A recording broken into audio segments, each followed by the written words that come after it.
Nittel Nacht, the Jewish Christmas Eve. 'Twas the night before Christmas, and an undead Jesus walked the earth. No wonder early modern Jews played games and sang songs to scare him off. In Central and Eastern Europe after the Reformation, Christmas Eve was popularly thought of as a time of heightened supernaturalism. The dead walked the earth as ghosts, witches, and werewolves. It was best to eat a lot of garlic, avoid sacred activities, and abstain from sexual relations, since any child conceived that night was sure to be cursed and grow up to be a tool of the devil. Churches wouldn't help, since maleficent forces made them special targets during Christmas. Thus, according to Judaic studies scholar Rebecca Skarbach, Christmas Eve meant staying up all night with family and friends singing, dancing, playing games, all to avoid a visitation from the dead. The rowdiness and lights would repel evil. Faced with troops of the returning dead, she writes, the savvy practitioner discourages uncanny visitors by creating spaces that belong unambiguously to the living, spaces filled to bursting with waking bodies, light, noise and celebration.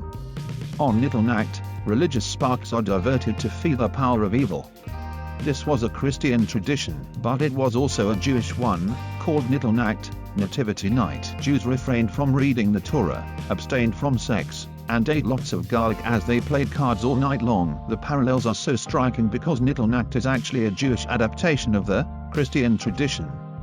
The difference was that instead of an army of the dead walking the earth, as Christians believed, there was only one, Jesus, born Jewish but now a sort of sorcerer. Christ walking on Christmas Eve was potent dark magic. On Nittel Nacht, religious sparks are diverted to feed the power of evil. Children conceived under his influence are spiritually corrupted, and the community of his birth cowers indoors.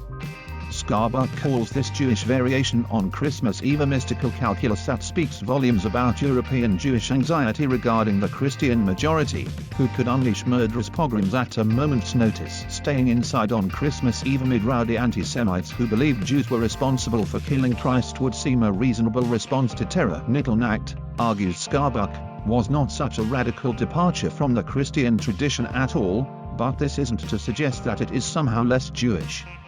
It is spread quickly, suggesting that this customary system fulfilled some widespread and urgent need within the early modern Jewish communities of Central and Eastern Europe.